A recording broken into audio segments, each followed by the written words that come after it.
നമ്മൾ തെറ്റിലേക്ക് പോകുമ്പോൾ അതിൽ നിന്ന് തിരിച്ചു വരാൻ ഒരു ഗുരുവിൻ്റെ അരികിലേക്ക് എത്തണം. അദ്ദേഹത്തിൻ്റെ സാന്നിധ്യത്തിലിരുന്ന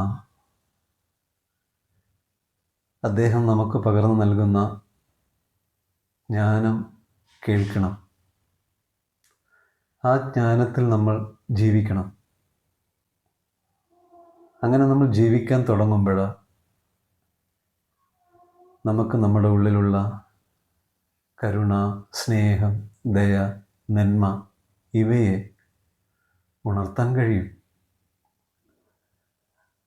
ഉണർത്തിക്കഴിഞ്ഞാൽ അത് നമുക്ക് അനുഭവിക്കാൻ കഴിയും. അത് അനുഭവിച്ചു കഴിഞ്ഞാൽ ആ രീതിയിലുള്ള പ്രവൃത്തികളായിരിക്കും നമ്മളിൽ നിന്ന് ഉണ്ടാവുക. ആ പ്രവൃത്തികൾ നമുക്ക് തണലായിട്ട് മാറും. ഒപ്പമുള്ള സർവ്വ ജീവജാലങ്ങൾക്കും അത് തണലായിട്ട് മാറും. അങ്ങനെയുള്ള ഒരാളാണ് നമ്മൾ എങ്കിൽ ശരിയായ വഴിയിലൂടെയാണ് നമ്മൾ സഞ്ചരിക്കുന്നത്.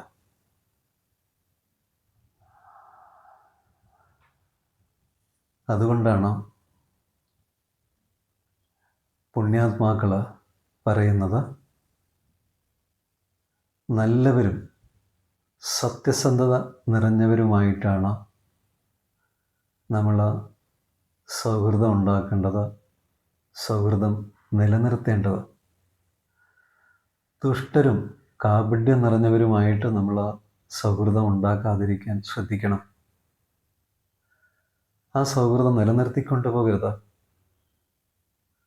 അത് നമ്മെ വേദനയിലേക്കാണ് കൊണ്ടുപോവുക. അതിൽ പെട്ടെന്ന് ചില സമയത്ത് നമ്മൾ പെട്ടുപോകും. ചില സാഹചര്യങ്ങൾ പിന്നെ പെട്ടെന്ന് നമുക്ക് അതിൽ നിന്ന് മോചിതരാകാൻ കഴിയില്ല. എപ്പോഴും നമ്മൾ ശ്രദ്ധിക്കേണ്ടത് നല്ലവരുടെ അടുത്ത് നിൽക്കുമ്പോഴുള്ള മനസ്സിൻ്റെ അവസ്ഥയും കാപഢ്യവും ദുഷ്ടതയും ഉള്ള ആളുകളുടെ അടുത്ത് നിൽക്കുമ്പോഴുള്ള മനസ്സിൻ്റെ അവസ്ഥയും നമ്മൾ ശ്രദ്ധിക്കണം. ആ ഒരു ശ്രദ്ധ വെച്ചിട്ട് നല്ല സാഹചര്യങ്ങൾ നമ്മൾ നമ്മുടെ മനസ്സിനെ ഒരുക്കി കൊടുക്കണം. ആ ഒരുക്കി കൊടുക്കലാണ് നമ്മളോട് കാണിക്കുന്ന ആത്മാർത്ഥത. ആ നിമിഷമാണ് നമ്മളെ സ്നേഹിക്കുന്നതെന്ന് പറയാൻ കഴിയുക. കാരണം അവിടെ നമ്മൾ കരുണ, സ്നേഹം, ദയ, നന്മ എല്ലാം അനുഭവിക്കുകയാണ് ചെയ്യുന്നത്. ആ സമയത്ത് മനസ്സ് ഒഴിഞ്ഞിരിക്കുകയാണ്.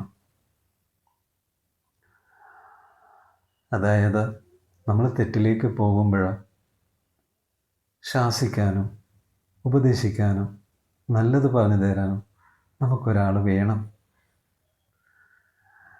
അങ്ങനെ ഒരാൾ നമുക്ക് ജീവിതത്തിൽ ഉണ്ടാകുമ്പോൾ അത് ജീവിതത്തിലെ വലിയ നേട്ടമാണ്.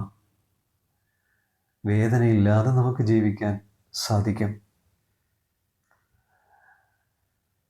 ഇനി അഥവാ വേദനപ്പെട്ടാൽ തന്നെ ആ നല്ല കൂട്ടം ഉണ്ടെങ്കിൽ അവരുടെ വാക്ക് കേൾക്കുമ്പം അത് വലിയൊരു ശക്തിയാണ്, നമുക്കൊരു തണലാണ് അത്.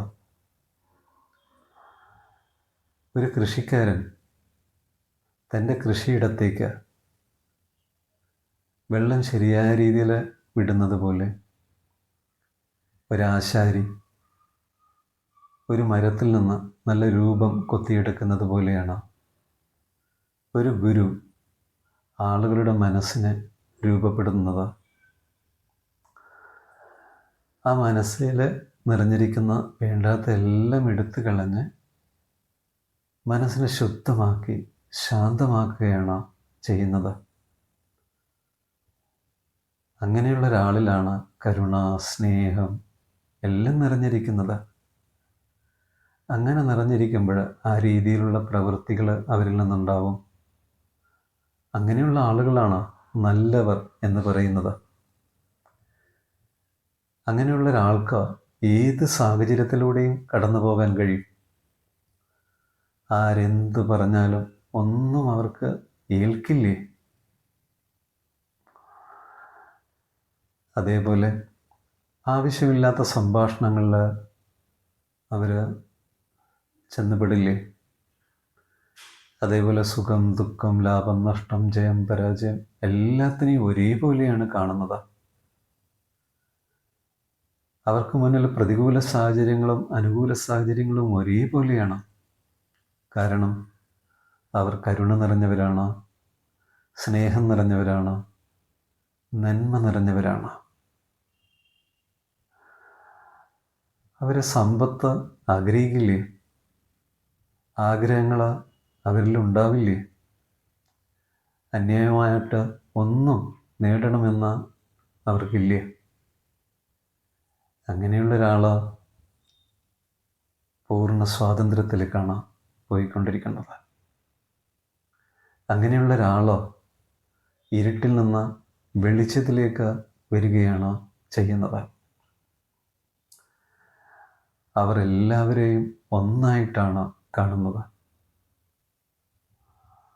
ആരെയും വേർതിരിവോടെ കാണുന്നില്ല, താരതമ്യം ചെയ്യുന്നില്ല, വിലയിരുത്തുന്നില്ല, വിധി കൽപ്പിക്കുന്നില്ല, ഒന്നും ചെയ്യുന്നില്ല. അങ്ങനെയുള്ള ഒരാളിൽ സ്നേഹത്തിൻ്റെയും കാരുണ്യത്തിൻ്റെയും നന്മയുടെയും വെളിച്ചമാണ് നിറഞ്ഞിരിക്കുന്നത്. അത് അയാൾക്ക് പ്രകാശമാണ്. അയാൾ നിൽക്കുന്ന ഇടത്തും ആ പ്രകാശം ഉണ്ടാകും. ആ ജീവിതം അത്രയും ശുദ്ധമാണ്. ആ ഒരിടത്തേക്ക് നമ്മൾ എത്തണമെങ്കിൽ നമ്മളെ ഇന്ദ്രിയങ്ങളെ നിയന്ത്രിക്കണം. അവിടെ ആസക്തികൾ നമുക്കുണ്ടാവാൻ പാടില്ലേ. എല്ലാത്തിലും എല്ലാവരിലും നല്ലത് മാത്രമാണ് കാണേണ്ടത്. അങ്ങനെ കാണുമ്പോൾ അവർ ശരിയായ വഴിയിലൂടെയാണ് സഞ്ചരിക്കുന്നത്. അങ്ങനെ ജീവിക്കാനുള്ള ആ ഒരു സാഹചര്യങ്ങൾ നമ്മൾ നമുക്കായിട്ട് ഒരുക്കി കൊടുക്കലാണ് നമ്മളോട് കാണിക്കുന്ന കാരുണ്യമെന്ന് പറയുന്നത്. ജീവിതമെന്ന് പറഞ്ഞാൽ ഒഴിഞ്ഞതും ഒന്നുമില്ലാത്തതുമാണ്. ജീവിതം നമുക്ക് സ്നേഹം മാത്രമാണ് നൽകുന്നത്. അത് സ്വാതന്ത്ര്യവും നമുക്ക് നൽകുന്നുണ്ട്. പക്ഷെ അവിടേക്ക് നമ്മൾ എത്തണമെങ്കിൽ നമ്മളെ ഒന്ന് ശ്രദ്ധിക്കണം. ഏത് രീതിയിലാണ് ഞാൻ ജീവിക്കുന്നത്? ഏത് രീതിയിലാണ് എൻ്റെ ചിന്തകൾ, വികാരങ്ങൾ, വാക്കുകൾ, പ്രവൃത്തികൾ? ഈ ഒരു ശ്രദ്ധ നമുക്ക് ഉണ്ടാകുമ്പോൾ തന്നെ ശരിക്ക് നമ്മളെ വേദനിപ്പിക്കുന്ന കാര്യങ്ങളിൽ നിന്ന് പെട്ടെന്ന് മോചിതരാകാൻ നമുക്ക് സാധിക്കും. അവിടെ നമ്മൾ നമുക്ക് വേണ്ടിയിട്ട് എന്തോ ഒന്ന് ചെയ്യുന്നുണ്ട് ഈ ശ്രദ്ധയിൽ. അപ്പോഴാണ് ജീവിതം നമുക്ക് ആസ്വദിക്കാൻ കഴിയുന്നത്. ജീവിതത്തിൻ്റെ ആസ്വദിക്കുക എന്ന് പറഞ്ഞാൽ ആ സുഖം അന്വേഷിച്ച് അലയലല്ല. അത് ശരിയായ സ്വാതന്ത്ര്യത്തിലേക്കും മോക്ഷത്തിലേക്കും മുക്തിയിലേക്കും ഒന്നും നമ്മൾ എത്തിക്കില്ല. മുക്തി, മോക്ഷം, സ്വാതന്ത്ര്യം എന്ന് പറയുമ്പോൾ എല്ലാ നിഷേധാത്മകമായ ചിന്തകളും വികാരങ്ങളും എന്നുള്ള ഒരു മനുഷ്യൻ്റെ സ്വാതന്ത്ര്യം, എല്ലാത്തിനെയും വിട്ട് അവൻ്റെ ഉള്ളിലുള്ള ആ കരുണ, സ്നേഹം, ദയ, അനുകമ്പ, ശാന്തി എല്ലാം അനുഭവിക്കുക. ശരിക്കും ആ അനുഭവിക്കാൻ വേണ്ടിയിട്ടാണ് നമ്മൾ ഈ ലോകത്തേക്ക് വന്നിരിക്കുന്നത്. അപ്പം നമ്മുടെ ചെറിയ ജീവിതം കൊണ്ട് അത് നമുക്ക് അനുഭവിക്കാൻ കഴിയുമ്പോഴാണ് ശരിക്ക് നമ്മൾ ജീവിക്കുന്നു എന്ന് നമുക്ക് പറയാൻ കഴിയുക. ജീവിക്കുന്നു എന്ന് നമുക്ക് പറയാൻ കഴിയണമെങ്കിൽ ഓരോ ശ്വാസത്തിലും ഓരോ നിമിഷത്തിലും